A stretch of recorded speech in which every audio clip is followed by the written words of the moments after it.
আজকে যেহেতু 14 শাবান, আজকে যখন মাগরিবের সময় হবে তখন আবার 15 শাবান।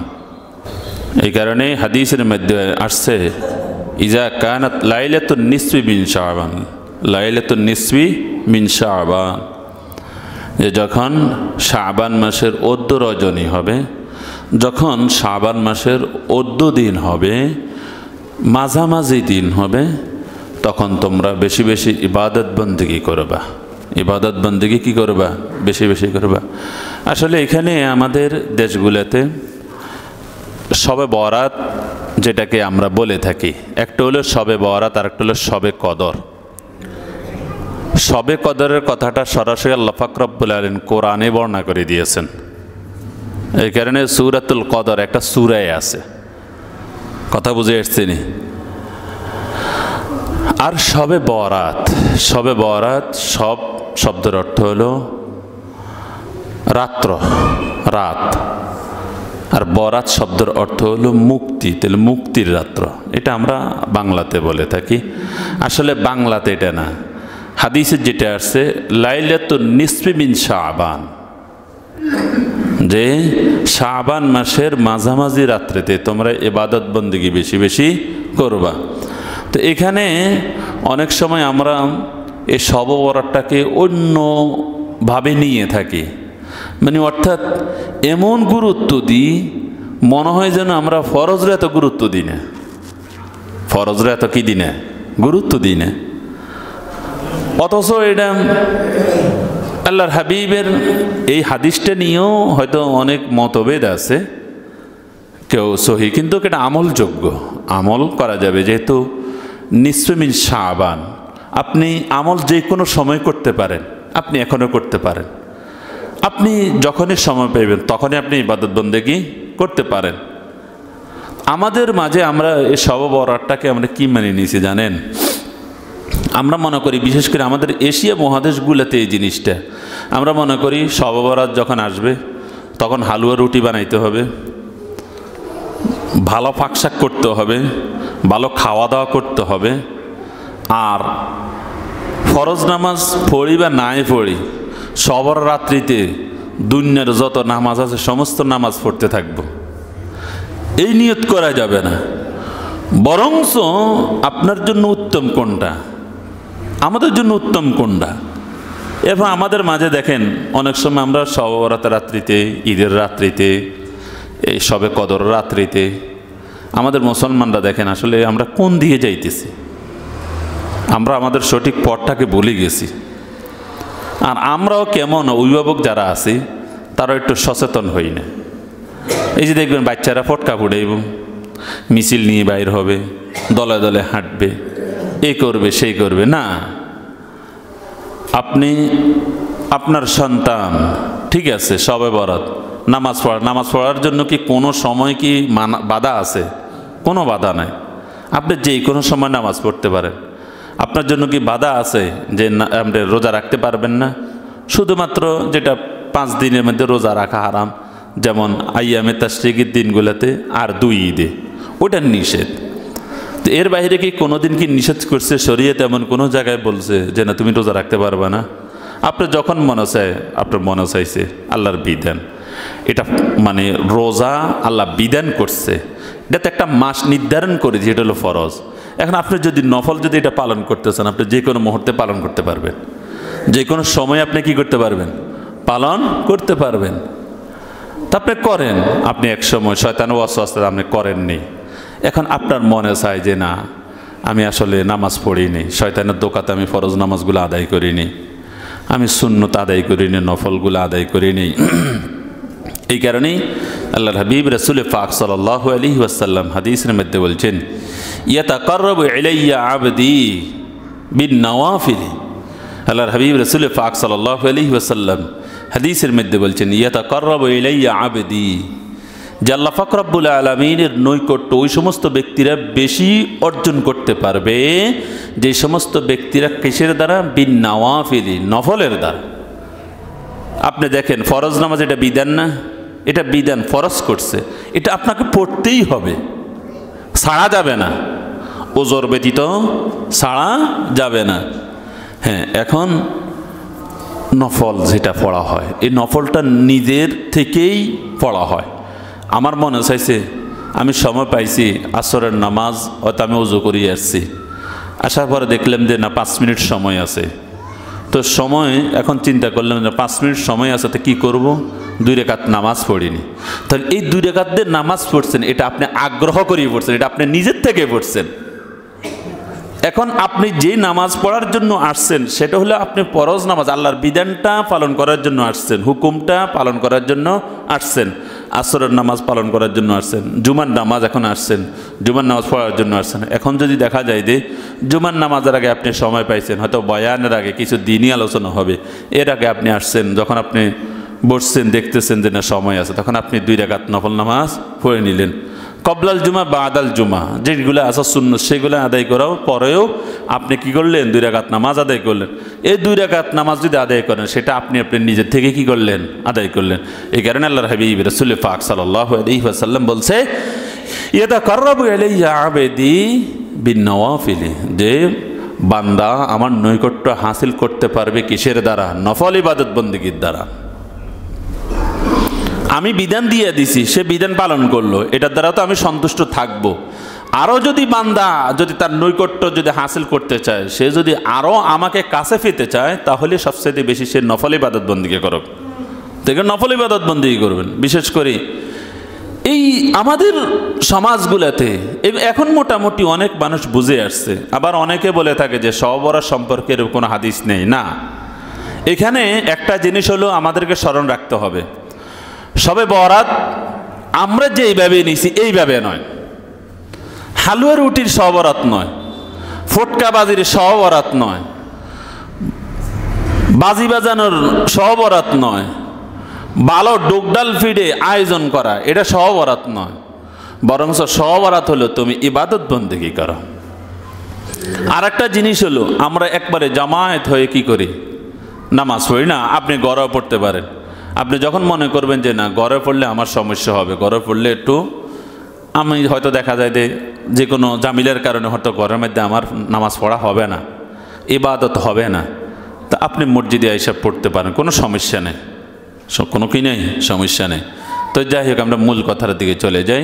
তো যেই কথা, এটাও মূল কথা। তো এইগুলো করা যাবে না, মানে যেগুলো নিষেধ এগুলো করা যাবে না। আর যেগুলো করা যাবে সেটা হলে আমি রোজা রাখতে পারি, আমি ইবাদত করতে পারি, এটা হাদিসে আছে। এটা হাদিসে কি আছে, এটা বলছে আমি রোজা রাখবো, সমস্যা কোথায়? অনেক মানুষ আছে, যেমন কালকে আমার মুসল্লিদের মধ্যে থেকে একজন আমার কালকে না পরশু মানে জিজ্ঞাসা করছে যে হুজুর শবে বরাতের রোজা, এখন আমি তো মাসে আইয়ামে 20 অর্থাৎ 3টা রোজা রাখি, 13, 14, 15। তো এখন আমি যে শবে বরাত রোজা, আমি বললাম তো শবে বরাত রোজা আপনি আইয়ামে 20 রোজা রাখা এটা হলো সুন্নত, ওইটা রাখেন। আর ওইটার সাথে আপনি এখন শবে বরাতের রোজা রাখা এটা আপনি ওইটা মূলত না, যেহেতু আইয়ামে 20 তারিখটা পড়ে গেছে, তো এই কারণে আপনি এমনি রাখেন। আপনি 3টা রাখেন, সমস্যা কোথায়? 3টা কি করতে পারবেন, রাখতে পারবেন, আপনি ওই তারিখ হিসাবে রাখেন। তো আমরা আইয়ামে 20 রোজা হিসাবে যদি আমরা রাখি, 3টা রাখি, তাহলে আমরা 3টা রাখতে পারবো। আর যদি আমি মনে করি যে না শবে বরাত হিসাবে আমি একটা রোজা রাখবো, তাহলে 15 তারিখে দিনের বেলা রোজা রাখার জন্য বলছে। কথা বুঝে আসছে নি? ইজা কানাত লাইলাতুন নিসফি মিন শাবান ফাকুমু লাইলাহা ওয়াসুমু নাহারাহা, রাত্রে জাগরণ করো, একটু আল্লাহকে ডাকো। এখন এখানে দেখেন কিছু কিছু দিন আল্লাহর হাবিব যে বলে গেছে, এগুলো কেন বলছে জানেন? আমরা অনেক সময় অলসতামির কারণে, শয়তানের ওয়াসওয়াসার কারণে আমি ইবাদত করতে পারলাম না, ইবাদত বন্দি করতে পারলাম না। আমি সবসময় কথা এটা কিন্তু বলে থাকি। আপনি যখন রমজান বলেন, শবে কদর বলেন, শবে বরাত বলেন, আশুরা বলেন, জিলহজ মাসের 10 দিনের কথা বলে থাকি, ঈদের রাত্রের কথা বলে থাকি। এই যে বিশেষ বিশেষ কিছু দিন আছে, এই দিনগুলো যখন আপনার একটু মনে চায় যে ইবাদত বন্দি করবেন, আপনি এটা শুধু ওই দিনের মধ্যে সীমাবদ্ধ রাখবেন না।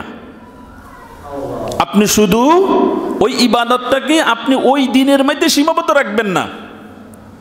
তো কি করবেন?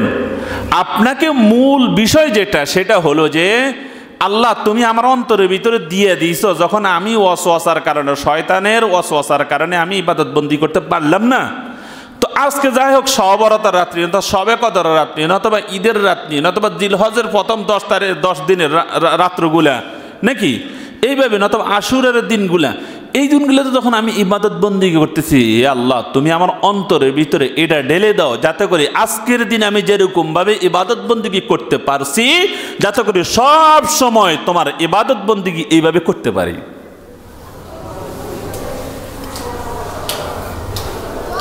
এটাই হলো আসল, এটাই হলো কি আসল। এখন যদি আপনি মনে করেন যে না, আরে কোনো সময় তো নামাজ পড়লাম না, আজকে শবে বরাত একটু নামাজ পড়িনি, এরপরে গুনাহগাতা কিছু চোখের ফানিটা নিয়ে ফালাই, এরপরে গুনাহগাতা পুরো বছরটা ক্ষমা করাই, এরপরে পড়লাম, না পড়লে নেই না। তো আপনি রাত্রে জাগরণে করবেন, লাভের বেলায় কিছুই না, লাভের বেলায় জিরো। কি জিরো? দেখবেন অনেক সময় আছে আমরা সংখ্যাতে অঙ্কতে লেখে, লাখ লেখে, কোটি লেখে, দেখবেন যে আলাদা শূন্য কতটা দিয়ে যায়।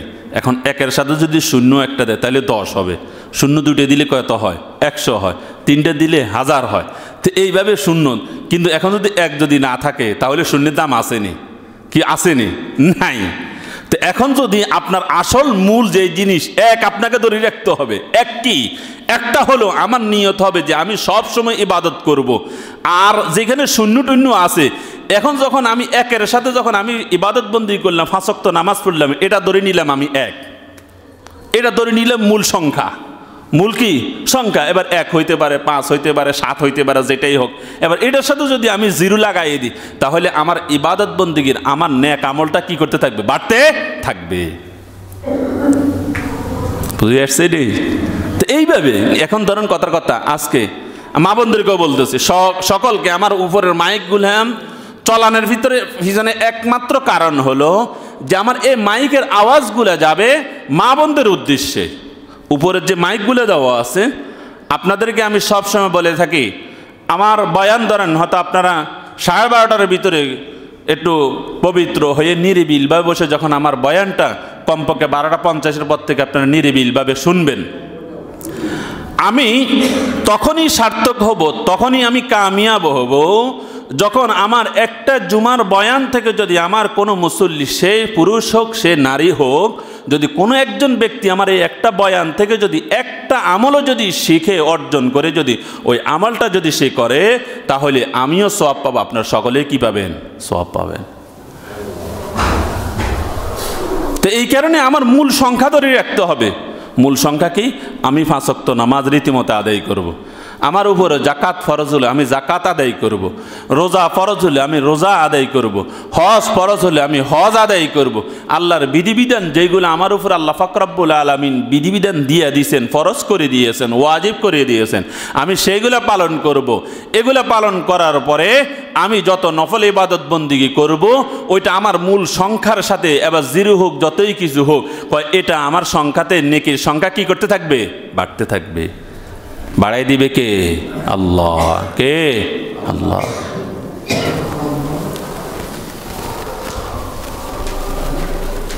কথা বুঝিয়ে আসছেনি? তো এই কারণে আল্লাহর হাবিব রাসূল পাক সাল্লাল্লাহু আলাইহি ওয়াসাল্লাম বলছেন, ইজা কানাত লাইলাতুন নিসফি মিন শাবান ফাকুমু লাইলাহা ওয়াসুমু নাহারাহা। যে বলছে তুমি রাত্রিতে ইবাদত বন্দেগী করো আর দিনের বেলায় রোজা রাখো, তাহলে দিনের বেলায় রোজা বলতে আমি যেহেতু আজকে যেহেতু 14 তারিখ, কালকে 15 তারিখ, রাত্রেবেলা কিছু ইবাদত বন্দেগী আমরা করার চেষ্টা করব, সেটা আমার বাসা বাড়িতে হোক, সেটা মসজিদে হোক, কিন্তু করার পরে আমাকে এই প্রস্তুতি যে যতটুকু আমি করব, ততটুকু আমি সর্বপ্রথম এই নিয়তটা করে নিব যে আল্লাহ, আজকে রাত্রে যতটুকু ইবাদত করছি সব সময় আমার ভিতরে তুমি অন্তরের ভিতরে ঢেলে দাও, যাতে করে আমি এরকম ইবাদত বন্দেগী করতে পারি, আমি করতে পারি। কথা বুঝে আইছিনি? এই কারণেই আল্লাহ পাক রব্বুল আলামিন কোরআনের মধ্যে বলছেন, ওমা মিন দাব্বাতিন ফিল আরদি ইল্লা আলাল্লাহি রিজকুহা। দুনিয়ার জগতে যত প্রাণী আমি সৃষ্টি করলাম, দুনিয়ার জগতে যত প্রাণী আমি পাঠালাম, যত সৃষ্টিজীব দিলাম সমস্ত সৃষ্টিজীবের রিজিক একমাত্র আমি আল্লাহ পাক রব্বুল আলামিন দিয়ে থাকি। এটা অস্বীকার করার নয়। অনেকে মনে করে যে আমি এমপি, আমি মন্ত্রী, আমি বাদশাহ, আমি জনগণের সব কিছু কী করতেছি, ব্যবস্থা করতেছি। আরে আল্লাহ যদি ফসল বন্ধ করে দেয়, তোমার বাদশাগিরি কোথায় যাবে? তোমার মন্ত্রীগিরি কোথায় যাবে? কি অট্টালিকা করতেছি, যা কিছু করতেছি, গাছপালা দিছে কে? আল্লাহ। সব কিছু, আটা বলেন, ময়দা বলেন, এগুলা কই থেকে হয়? গম থেকে আটা হয় না, ভুট্টাতে ময়দা হয় না, তাহলে এগুলা দিছে কে? আল্লাহ।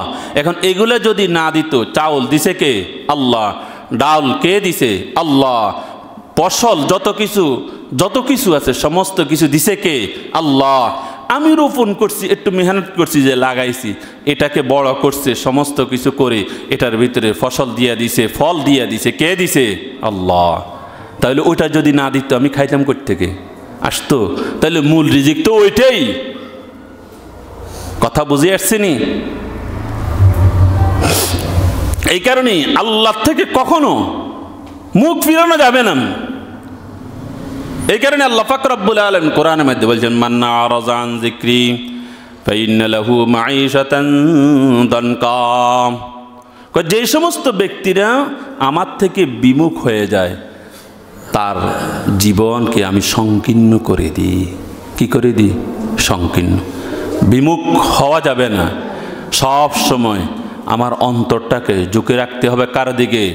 আল্লাহর দিকে। কার দিকে? আল্লাহর দিকে। তাহলে আজকের মূল সারমর্ম কথা সংক্ষেপে বলছি, অনেক কথাই ছিল। তো এই মূল সারমর্ম কথাগুলা থেকে আমি কি বুঝতে পারলাম?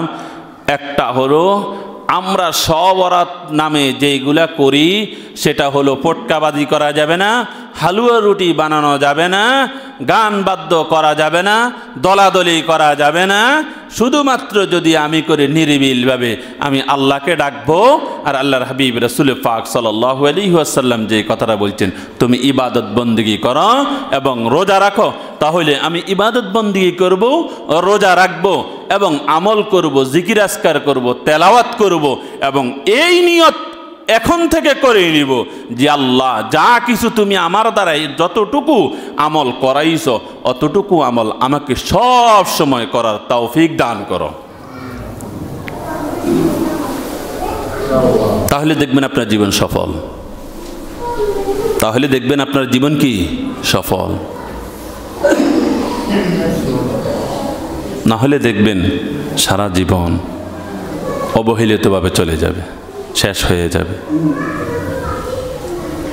এক সময় আসবে আফসোস করবেন, লাভ হবে না, জিরো। কি জিরো? কত সুন্দর ব্রেনটা দিয়েছিনি আমাদেরকে, একটু চিন্তাও তো করি না। সুস্থ রাখছে না আমার মাথাটা, যতক্ষণ পর্যন্ত সুস্থ আছে, সুস্থ মস্তিষ্ক যেটা, তখন আমার উপরে বিধান অর্পিত। আর যখন আমার মাথাটা, আমার বিবেকটা, ব্রেনটা সুস্থ থাকবে না, তখন শরীয়তের কোনো হুকুম, আহকাম, বিধিবিধান আমার উপর অর্পিত হয় না। একজন পাগল রেখে আপনার যাবে, এবারে তুই নামাজ পড়াস না কা বলেন নাকি? আপনি অটোমেটিকই বুঝাতে পাগল, এর উপরে শরীয়তের বিধিবিধান কি হয় নাই? অর্পিত হয় না। এখন সে যদি ভালো থাকতো, তাহলে আপনি যদি তাকে বলতেন যে ভাই নামাজ পড়ো, তাহলে আপনিও সওয়াব পাইতেন। ওই ব্যক্তি নামাজ পড়ার কারণে ওই ব্যক্তিও কি পাইতো? সওয়াব পাইতো। ওয়াজ সারাদিন করলে করা যাবে, যদি মূল পয়েন্টগুলা যদি নিয়ত না করি, যদি নিয়ত না করি। ইনশাল্লাহ নিয়ত করবো তো, ইনশাল্লাহ ইবাদত বন্দি করবো তো, ইনশাল্লাহ প্রস্তুতি সবসময় গ্রহণ করবো তো, ইনশাল্লাহ একবারে সবসময় গ্রহণ করুন ভাই, দেখবেন জীবন সফল। শান্তি কেমনে শান্তি আসবে জীবনে কল্পনা করতে পারবেন না।